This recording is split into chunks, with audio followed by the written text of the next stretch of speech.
Hello friends, CSIR net life sciences का Krebs cycle का unit first में जो आती है CSIR नेट लाइफ साइंसेस का ये पार्ट फोर्थ है। और आपको पता है पार्ट फोर्थ के अंदर हम डिस्कस करते हैं CSIR नेट के प्रीवियस ईयर के क्वेश्चंस। इससे पहले मैंने साइकिल को बहुत डिटेल में समझाया है, उसके लिए आप मेरे part first, part second, part 3 watch कर सकते हो। मेरे चैनल पे जाके मेरी प्लेलिस्ट ओपन करोगे तो उसके अंदर आपको सारे पार्ट्स अवेलेबल होंगे।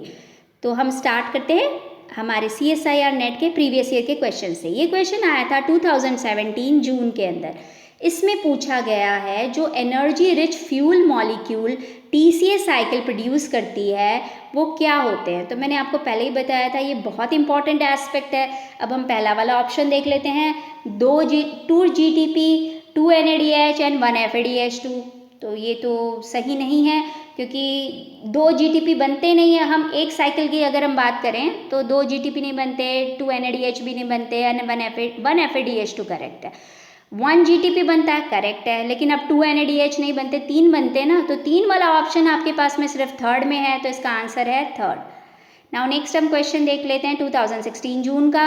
इसमें बताया हुआ है कुछ मॉलिक्यूल्स दे रखे हैं। देखिए इस तरह के क्वेश्चन भी आते हैं, आपको ये 4 मॉलिक्यूल्स दे रखे हैं और इनके नाम आपको बताने हैं कि क्या क्या नाम है। मैं आपको इसका ट्रिक भी बताऊंगी। वैसे मैंने जब आपको मेरे part first, part second, part third में ये सब समझा चुकी हूँ मैं।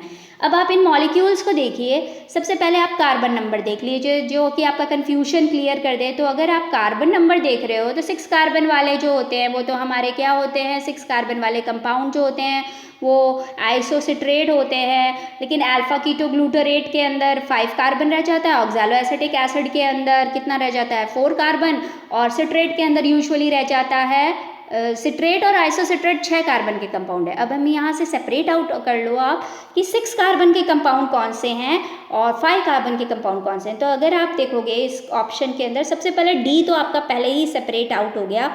तो डी आपका क्या है, oxalo acetic acid. Oxalo acetic acid 2 option में दे रखा है, सेकेंड एंड थर्ड के अंदर।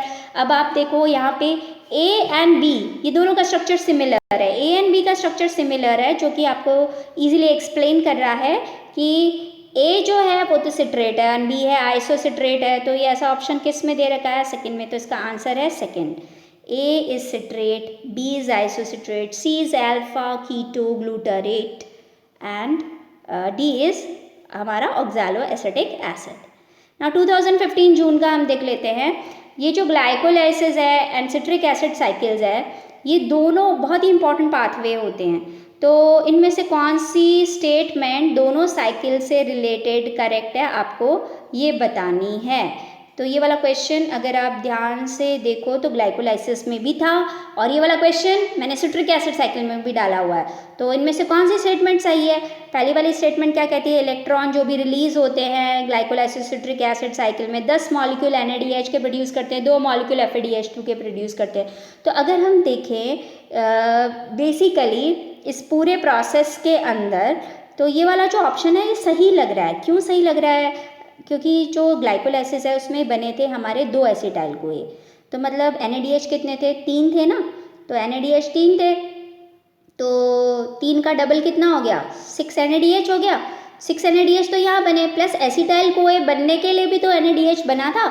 उस प्रोसेस में जब पायरुवेट डिहाइड्रोजनेस रोल प्ले करती तो वहाँ पे भी NADH बना था। वो NADH कितना था, क्योंकि एसिटाइल कोए के मॉलिक्यूल कितने बने थे, 2 मॉलिक्यूल बने थे। तो कितने हो गए, 6 और ये 4, 10 मॉलिक्यूल NADH के सही है। FADH2 सिर्फ क्रेब साइकिल में बनता है, एक बार बनता है, तो 2 मॉलिक्यूल हो गए इसके। तो ये फर्स्ट स्टेप हमारा सही लग रहा है। सेकंड हम देख लेते हैं 20, ये गलत है, पहले से सेकंड गलत है। कोएंजाइम जो होती है वो ऑक्सीडाइज होती हैं, ये करेक्ट है। तो ANC करेक्ट है इसमें। तो ऑप्शन आंसर क्या है आपका, ANC। और ADP का जो कन्वर्जन होता है फॉस्फेट का वो इंटरमेम्ब्रेन स्पेस में होता है माइटोकॉन्ड्रिया की। ADP एंड फॉस्फेट का जो ATP के, तो ये जो ऑप्शन है ये इतना करेक्ट नहीं है। तो हमारे पास में ये 2 ऑप्शंस करेक्ट हैं। नेक्स्ट हम देख लेते हैं 2012 का क्वेश्चन। सिट्रिक एसिड साइकिल जो रेस्पिरेशन के अंदर होती है, देखो ये वापस से आया इस तरह का क्वेश्चन। इसका जो आंसर है आप खुद बताओ। वेरी फर्स्ट आंसर बहुत क्लियरली आपको पता है, एक जीटीपी बनता है, 3 NADH, एक FADH2 और 2 मॉलिक्यूल कार्बन डाइऑक्साइड के बनते हैं। तो फर्स्ट आंसर इसका करेक्ट है। नेक्स्ट क्वेश्चन हम देख लेते हैं 2012 जून का। ये जो रिएक्शंस है ये सिट्रिक एसिड के पार्ट हैं, तो आपको बताना है कि ये ABCD क्या है। ठीक है, तो ये आपके इसमें से कुछ ऑप्शंस दे रखे हैं और इन ऑप्शंस में से आपको करेक्ट वाला बताना है। तो वो करेक्ट वाला ऑप्शन था NAD+। ए में आइसोसिट्रेट से अल्फा कीटोग्लूटारेट बनता है, तो NAD यूज़ होता है। अल्फा कीटोग्लूटारेट से सक्सिनाइल CoA बनता है, तब कार्बन डाइऑक्साइड रिलीज होती है, NAD भी बनता है, NADH बनता है, और सक्सिनाइल CoA से सक्सिनेट बनता है, तो GTP को यूज़ करता है, कार्बन डाइऑक्साइड रिलीज होती है। सक्सिनेट से फ्यूमरेट बनता है, तो FADH2 यूज़ होता है। तो इसका फर्स्ट ऑप्शन इसमें करेक्ट है। नेक्स्ट हम देख लेते हैं 2008 जून का।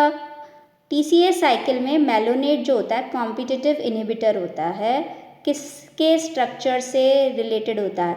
ये वाला स्टेप मैंने आपको बताया भी था और बहुत क्लियरली आपको पता है कि मेलोनेट किसका इनहिबिटर होता है। जब सक्सिनेट से फ्यूमरेट बन रहा होता है उस स्टेप में मेलोनेट एक इनहिबिटर का काम करता है, तो सक्सिनेट का ये कॉम्पिटिटिव इनहिबिटर होता है। नेक्स्ट क्वेश्चन 2006 दिसंबर का। माइटोकॉन्ड्रिया में सक्सिनाइल CoA सिंथेटेज जो एंजाइम होती है क्या प्रोड्यूस करती है। ये सिंथेटेज एंजाइम क्या प्रोड्यूस करती है माइटोकॉन्ड्रिया में? ज़्यादातर ये ATP ही प्रोड्यूस करती है, ADP GTP IMP प्रोड्यूस नहीं होता है। तो क्या प्रोड्यूस करती है? ATP प्रोड्यूस करती है। नेक्स्ट क्वेश्चन है 2006 दिसंबर का ही। इनमें से जो कुछ कंपाउंड है वो ग्लाइकोलाइसिस और क्रेब्स साइकिल को लिंक करते हैं। ऐसा कौन सा कंपाउंड है जो ग्लाइकोलाइसिस और क्रेब्स साइकिल को लिंक कर रहा है? कौन सा कंपाउंड है जो ग्लाइकोलाइसिस और क्रेब्स साइकिल को लिंक करता है? Acetyl CoA। 2005 जून के अंदर इनमें से कुछ स्टेटमेंट सही नहीं है TCA साइकिल के लिए, आपको बताना है कौन सी स्टेटमेंट सही नहीं है TCA साइकिल के लिए। TCA साइकिल माइटोकॉन्ड्रिया मैट्रिक्स में होती है, करेक्ट है। Single largest source of direct ATP है। Is link to glycolysis via pyruvate, अभी आगे वाले क्वेश्चन में देखा, लिंक्ड वाया किसके थ्रू लिंक्ड है? एसिटाइल CoA के थ्रू। तो गलत क्या है इसमें? थर्ड है, NADH और FADH2 तो बनते ही हैं। नेक्स्ट क्वेश्चन 2004 दिसंबर का। नेट गेन जो एनर्जी का होता है ATP का, ATP के थ्रू ग्लूकोज के अंदर, तो एसिटाइल CoA जो होती है वो एंटर होती है TCA साइकिल के अंदर ग्लाइकोलाइसिस में, बीटा ऑक्सीडेशन में। तो क्योंकि ये क्रेब्स साइकिल है तो आपको पता ही है ये किसके थ्रू? TCA साइकिल के थ्रू है। So that's all. Myself Dr. Aarti Sharma from Siddhivinayak institute of life sciences Ajmer. ये हमारा TCA साइकिल था, CSIR नेट की फर्स्ट यूनिट का एक पार्ट था। तो ये पार्ट 4th था। कोई भी क्वेरी हो तो आप मुझे कांटेक्ट कर सकते हैं, ईमेल कर सकते हैं, व्हाट्सएप कर सकते हैं।